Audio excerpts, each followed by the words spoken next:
Hello दोस्तों, नमस्कार। Are के हिंदी स्टोरी में आपका बहुत बहुत स्वागत है। आज की कहानी है कफन। कहानी का पूरा आनंद लेने के लिए वीडियो को लास्ट तक देखें। कहानी पसंद आए तो चैनल को ज़रूर सब्सक्राइब करें व वीडियो को लाइक करें। तो चलिए शुरू करते हैं। झोपड़े के द्वार पर बाप और बेटा दोनों एक बुझे हुए अलाव के सामने चुपचाप बैठे हुए हैं और अंदर बेटे की जवान बीवी बुधिया प्रसव वेदना में पछाड़ खा रही थी। रह रहकर उसके मुंह से ऐसी दिल हिला देने वाली आवाज़ निकलती थी कि दोनों कलेजा थाम लेते थे। जाड़ों की रात थी, प्रकृति सन्नाटे में डूबी हुई। सारा गांव अंधकार में लय हो गया था। घीसू ने कहा, मालूम होता है बचेगी नहीं।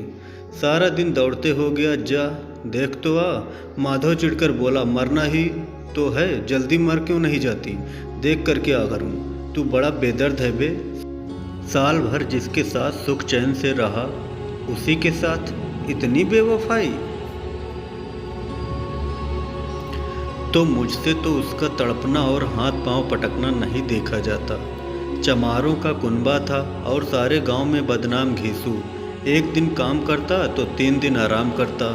माधव इतना कामचोर था कि आधे घंटे काम करता तो घंटे भर चिलम पीता। इसलिए उन्हें कहीं मजदूरी नहीं मिलती थी। घर में मुट्ठी भर भी अनाज मौजूद हो तो उनके लिए काम करने की कसम थी।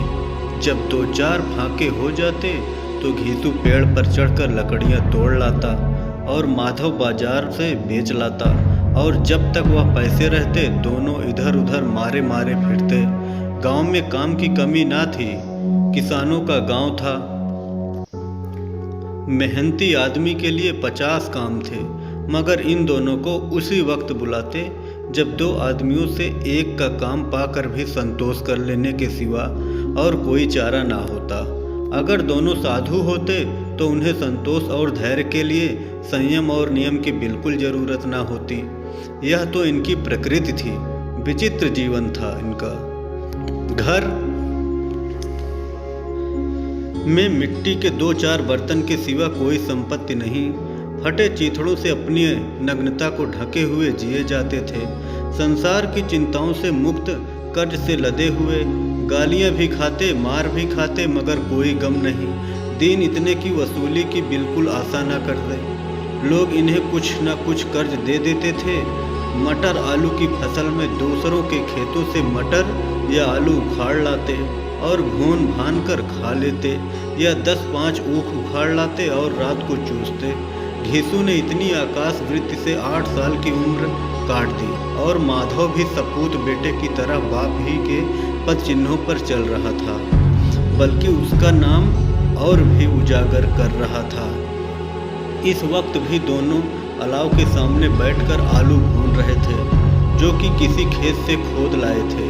घीसू की स्त्री को तो बहुत दिन हुए देहांत हो गया था। माधव का ब्याह पिछले साल हुआ था। जब से यह औरत आई थी उसने इस खानदान में व्यवस्था की नींव डाली थी और इन दोनों बेगैरतों को 2 जख भरती रहती थी।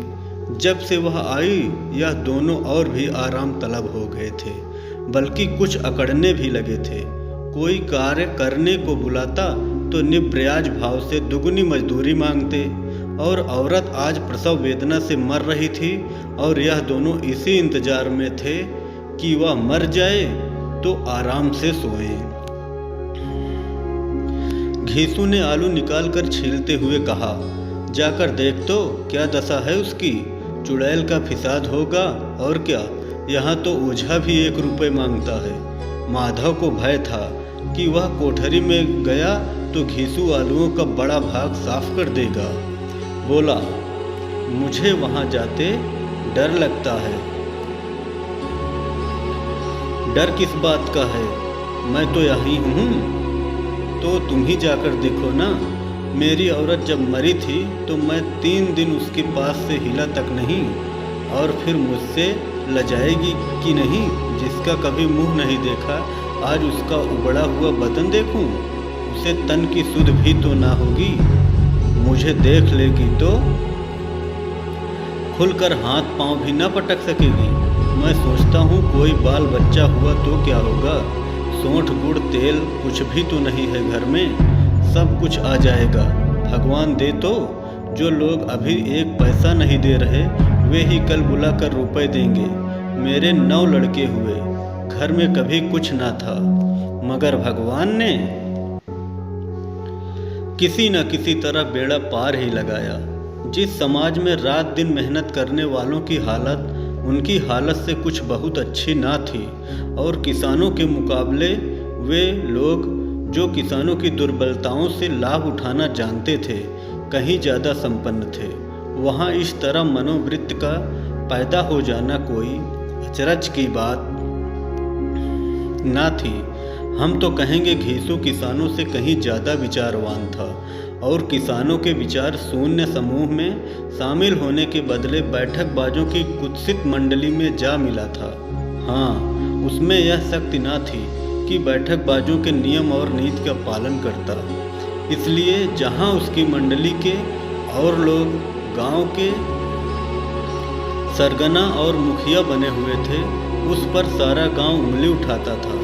फिर भी उसे यह तस्कीन तो थी ही कि अगर वह फटे हाल है तो कम से कम उसे किसानों की सीजी तोड़ मेहनत तो नहीं करनी पड़ती, और उसकी सरलता और निरीहता से दूसरे लोग बेजा फायदा तो नहीं उठाते।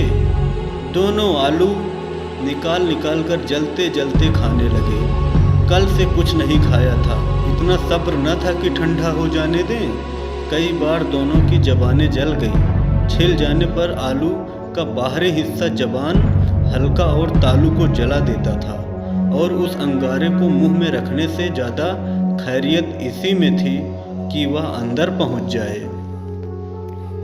वहाँ से ठंडा करने के लिए काफ़ी सामान थे, इसलिए दोनों जल्द निकल जाते। हालांकि इस कोशिश में उनकी आंखों से आंसू निकल आते। घीसू को उस वक्त ठाकुर की बारात याद आई, जिसमें 20 साल पहले वह गया था। उस दावत में उसे जो तृप्ति मिली थी वह उसके जीवन में एक याद रखने लायक बात थी, और आज भी उसकी याद ताजी थी। बोला वह भोज नहीं भूलता। तब से फिर उस तरह का खाना और भरपेट नहीं मिला। लड़की वालों ने सबको भरपेट पूड़ियाँ खिलाई थी। सबको छोटे बड़े सबने पूड़ियाँ खाई, और असली घी की चटनी रायता, 3 तरह के सूखे साग, 1 तरकारी, दही, चटनी, मिठाई। अब क्या बताऊं कि उस भोज में क्या स्वाद मिला। कोई रोक टोक नहीं थी। जो चीज़ चाहो मांगो, जितना चाहो खाओ। लोगों ने ऐसा खाया कि किसी से पानी न पिया गया। मगर परोसने वाले हैं कि पत्तल में गर्म गर्म गोल गोल सुवासित कचौड़ियाँ डाल देते हैं। मना करने पर कि नहीं चाहिए, पत्तल पर हाथ रोके हुए हैं, मगर वह है कि दिए जाते। और जब सबने मुंह धो लिया तो पान इलायची भी मिली, मगर मुंह पान लेने की कहाँ सुध थी। खड़ा हुआ ना जाता था। झटपट जाकर अपने कंबल पर लेट गया। ऐसा दिल दरियाव था वह ठाकुर। माधव ने इन पदार्थों का मन ही मन मजा लेते हुए कहा, अब हमें कोई ऐसा भोज नहीं खिलाता। अब कोई क्या खिलाएगा। वह जमाना दूसरा था। अब तो सबको किफायत सूझती है। शादी ब्याह में मत खर्च करो, क्रियाकर्म में मत खर्च करो।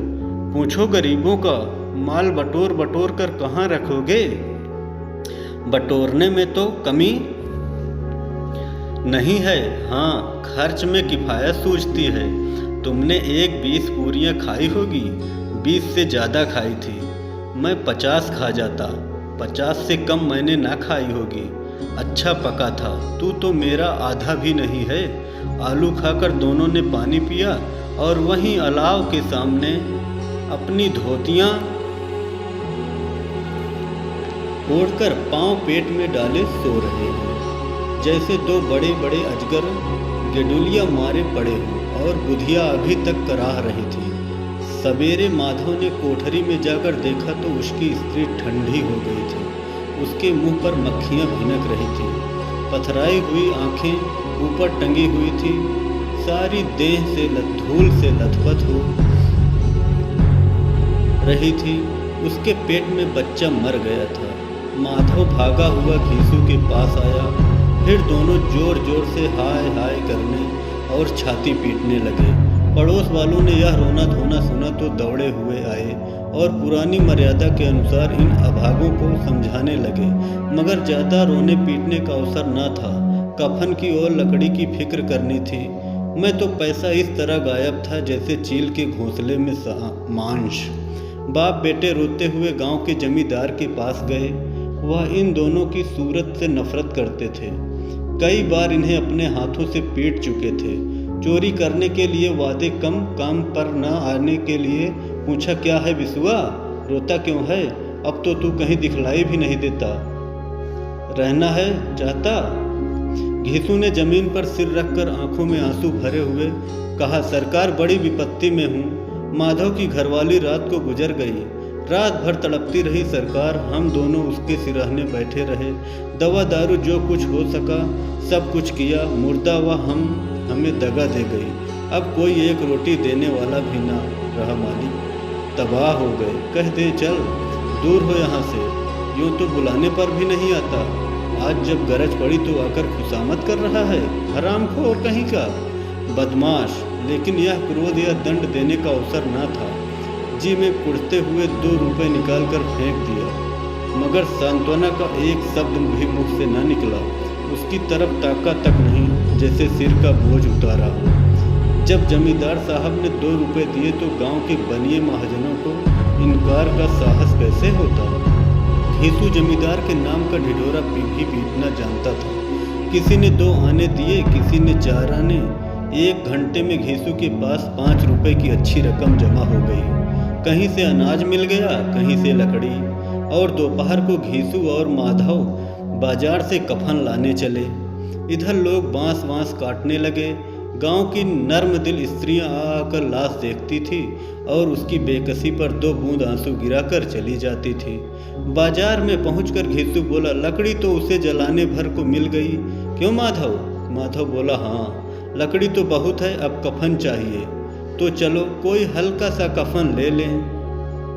हाँ और क्या, लाश उठते उठते रात हो जाएगी। रात को कफन कौन देखता है? कैसा बुरा रिवाज है कि जिसे जीते जी तन ढकने को चीथड़ा भी ना मिले, उसे मरने पर नया कफन चाहिए। कफन लाश के साथ जल ही तो जाता है, और क्या रखा है। यही 5 रुपए पहले मिलते तो कुछ दवा दारू कर लेते। दोनों एक दूसरे के मन की बात ताड़ रहे थे। बाजार में इधर उधर घूमते रहे। कभी इस बजाज की दुकान पर गए, कभी उसकी दुकान पर।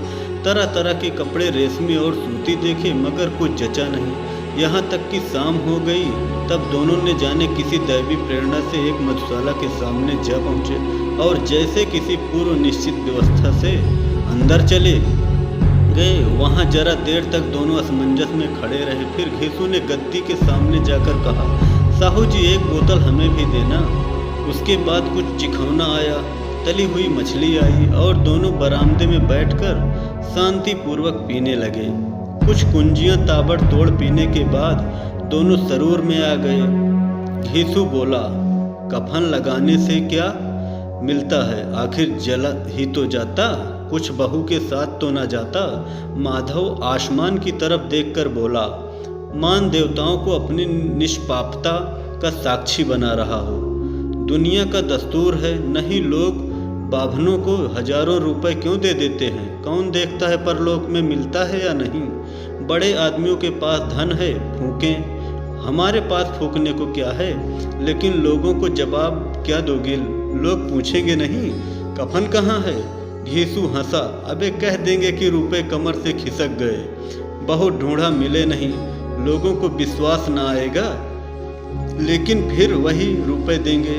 माधव भी हंसा। इस अनपेक्षित सौभाग्य पर बोला, बड़ी अच्छी थी बेचारी, मरी तो खूब खिला पिलाकर आधी बोतल से ज़्यादा उड़ गई। घीसू ने 2 सेर पूड़ियाँ मंगाई, चटनी, अचार, कलेजियाँ। शराब खाने में सामने ही दुकान थी। माधव लपक कर 2 पत्तलों में सारे सामान ले आया। पूरा 1.5 रुपए खर्च हो गया। सिर्फ थोड़े से पैसे बच रहे।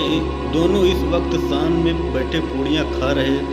जैसे जंगल में कोई शेर अपना शिकार उखाड़ रहा हो। न जवाबदेही का खौफ था, न बदनामी की फिक्र। इन सब भावनाओं को उन्होंने बहुत पहले ही जीत लिया था। घीसू दार्शनिक भाव से बोला, हमारी आत्मा प्रसन्न हो रही है तो क्या उसे पुण्य ना होगा? माधव ने श्रद्धा से सिर झुकाकर तस्दीक की, जरूर होगा। भगवान तुम अंतर्यामी हो, उस बैकुंठ ले जाना चाहता था, आशीर्वाद दे रहे हैं। आज जो भोजन मिला वह कभी उम्र भर न मिला। एक क्षण के बाद माधव के मन में एक शंका जागी। बोला, क्यों दादा, हमें लोग भी एक न एक दिन वहां जाएंगे ही? घीसू इस भोले भाले सवाल का कुछ उत्तर न दिया।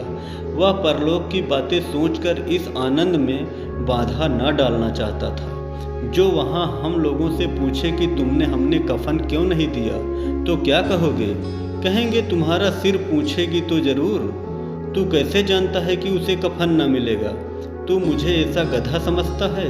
60 साल क्या दुनिया में घास खोदता रहा हूँ? उसको कफन मिलेगा और बहुत अच्छा मिलेगा। माधव को विश्वास ना आया। बोला, कौन देगा? रुपए तो तुमने चट कर दिए। वह तो मुझसे पूछेगी, उसकी मांग में तो सिंदूर मैंने डाला था। कौन देगा? बताते क्यों नहीं? वही लोग देंगे जिन्होंने अबकी दिया। हाँ, अबकी रुपए हमारे हाथ ना आएंगे। ज्यों ज्यों अंधेरा बढ़ता था और सितारों की चमक तेज होती थी, मधुशाला की रौनक भी बढ़ती जाती थी। कोई गाता था, कोई डींग मारता था, कोई अपने सगी के गले लिपट जाता था, कोई अपने दोस्त के मुंह में कुल्हड़ लगाए देता था। वहाँ के वातावरण में सरूर था, हवा में नशा। कितने तो यहाँ आकर एक चुल्लू में मस्त हो जाते थे। शराब से ज़्यादा यहाँ की हवा उन पर नशा करती थी। जीवन की बाधाएं यहाँ खींच लाती थी और कुछ देर के लिए यह भूल जाते थे कि वे जीते या मरते हैं, या न जीते हैं न मरते हैं। और यह दोनों बाप बेटे अब भी मज़े ले लेकर चुस्कियाँ ले रहे थे। सबकी निगाहें इनकी ओर जमी हुई थी। दोनों कितने भाग्य के बली हैं। पूरी बोतल बीच में है। भरपेट खाकर माधव ने बची हुई पूड़ियों को पत्तल उठाकर एक भिखारी को दे दिया, जो खड़ा इनकी ओर भूखी आंखों से देख रहा था। देने के गौरव, आनंद और उल्लास को अपने जीवन में पहली बार अनुभव किया। घीसू ने कहा, ले जा, खूब खा और आशीर्वाद दे। जिसकी कमाई है वह तो मर गई, मगर तेरा आशीर्वाद उसे जरूर पहुँचेगा।